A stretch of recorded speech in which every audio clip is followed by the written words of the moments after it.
बिस्मिल्लाहिर्रहमानिर्रहीम वस्सलातु वस्सलामु अला सय्यदिना व मौलाना मुहम्मद व अला आलिहि व अस्हाबिहि अजमाइन अम्मा बाद।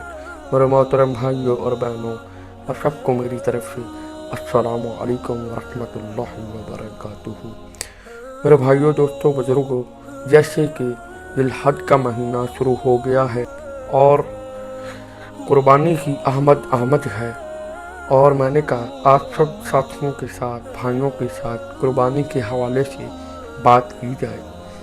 ज़्यादातर लोगों को इस वाक़े के बारे में तो पता है, पर ज़्यादातर दोस्त, भाई, माएँ, बहनें ऐसी हैं जिनको इस वाक़े का नहीं पता। वो ये समझते हैं कि जब से हज़रत इब्राहीम उन्होंने अपने बेटे इस्माइल की कुर्बानी की, तब से अल्लाह ताला ने हज़रत इब्राहीम से ये कुर्बानी का सिलसिला जारी रखा है। अल्लाह ताला ने जब से ये दुनिया बनाई है और हज़रत आदम अलैहिस्सलाम को दुनिया में भेजा, अल्लाह ताला ने तब से कुर्बानी का सिलसिला जारी रखा है। तो सबसे पहले कुर्बानी हज़रत आदम अलैहिस्सलाम के दो बेटे हाबील और काबील ने पेश की। इस कर्रबा कुर्बान, यानी कि दोनों ने अपनी अपनी जगह पे एक कुर्बानी पेश की। सूरत माइदा में इब्न कसीर ने रवायत है कि इब्न अब्बास रज़ी अल्लाह ताला अन्हु इस आयत की तफसीर को नकल फरमा रहे हैं और फरमाते हैं कि हाबील ने एक मेंढे की कुर्बानी पेश की और काबील ने अपनी ज़मीन की पैदावार की गल्ला की कुर्बानी पेश की। उस दौर के दस्तूर ये था कि आसमान के नीचे आग आई और हाबील के जानवर को आके आग ने खा लिया, लेकिन काबील के माल को उसने नहीं खाया। अब ज़्यादातर भाई दोस्त समझ रहे होंगे कि ये आग का क्या सिस्टम है।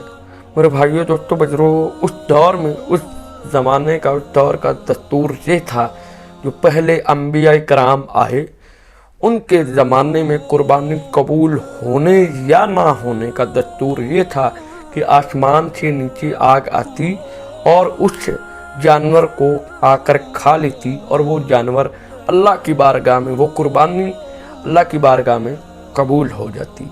सूरत आले इमरान में इसका जिक्र है, भी कुर्बान ताकुलुहुन नार, यानी कि वो कुर्बानी का जानवर जिसे आग आकर खा ले। उस जमाने में जो जिहाद का माल इकट्ठा होता उसे भी आग आकर खा लेती और वो जिहाद अल्लाह की बारगाह में कबूल हो जाता। लेकिन जब मेरे नबी हज़रत मोहम्मद मुस्तफ़ा सरकार दो आलम सल्लल्लाहु अलैहि वसल्लम इस दुनिया में तशरीफ़ लाए, तो अल्लाह ताला ने मेरे नबी के लिए कुर्बानी का जानवर का गोश्त हलाल कर दिया। और इसी तरह माले गनीमत और जिहाद का माल मेरे नबी के लिए अल्लाह ताला ने हलाल कर दिया और इनाम दिया। हदीस शरीफ में आता है कि रसूलुल्लाह सल्लल्लाहु अलैहि वसल्लम ने इरशाद फरमाया कि अल्लाह ताला ने मेरे लिए माले गनीमत को हलाल कर दिया।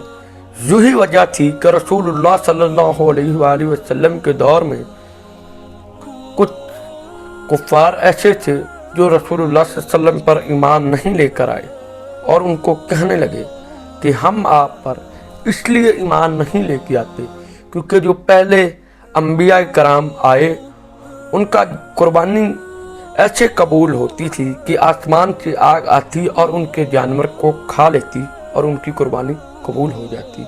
हम आप पे तब तक ईमान नहीं लाते जब तक आप कोई सूरत ज़ाहिर ना करें। और अल्लाह ताला ने सूरत माइदा में उनको जवाब दिया है कि जो पहले अंबिया कराम आए उनकी कुर्बानी जिनको आग आकर खा लेती थी, तुम तो उन पर भी ईमान नहीं लाए और तुमने तो उनकी भी पैरवी नहीं की, यहाँ तक तो तुमने उनको कत्ल तक कर दिया। ये तुम्हारा ईमान ना लाने का बहाना है। सूरत माइदा से लेकर सूरत आले इमरान की आयत नंबर 183 से लेकर 183 तक अल्लाह ने ये सारा मजमून बयान किया है। सूरत माइदा की आयत से ये साबित हुआ कि अल्लाह ताला ने कुर्बानी का जानवर सबसे पहले हज़रत आदम अलैहिस्सलाम के ज़माने से इबादत तहरीर की, ये एक इबादत तहरीर की। और जब पहले अंबिया कराम आते तो उनको आसमान से आग आती और खा लेती, और वो आग जब खा लेती तो वो कुर्बानी का जानवर अल्लाह की बारगाह में कबूल हो जाता। लेकिन जब मेरे नबी सरकार दो आलम सल्लल्लाहु अलैहि वसल्लम इस दुनिया में तशरीफ़ लाए तो अल्लाह ताला ने उनके लिए कुर्बानी का गोश्त हलाल कर दिया। और इसी तरह जिहाद का माल इकट्ठा हुआ, वो भी मेरे नबी के लिए अल्लाह ताला ने हलाल कर दिया। मेरे भाइयों, दोस्तों, बुजुर्गों, मेरा ये मैसेज है, पैगाम है उम्मत मुसलमान के लिए। अल्लाह ताला मुझे भी तौफीक दे, आपको भी तौफीक दे। उन लोगों को कुर्बानी के मौका पे ना भूलिए जो सारा साल गोश्त नहीं खा सकते, तो उनके लिए याद रखिए। अल्लाह ताला से दुआ है, अल्लाह ताला हमें अमल करने की तौफीक अता फरमाए। और मेरे लिए दुआ कीजिए, अल्लाह ताला मुझे सेहत कामिला अता फरमाए। व आखिर दवाना अल्हम्दुलिल्लाहि रब्बिल आलमीन।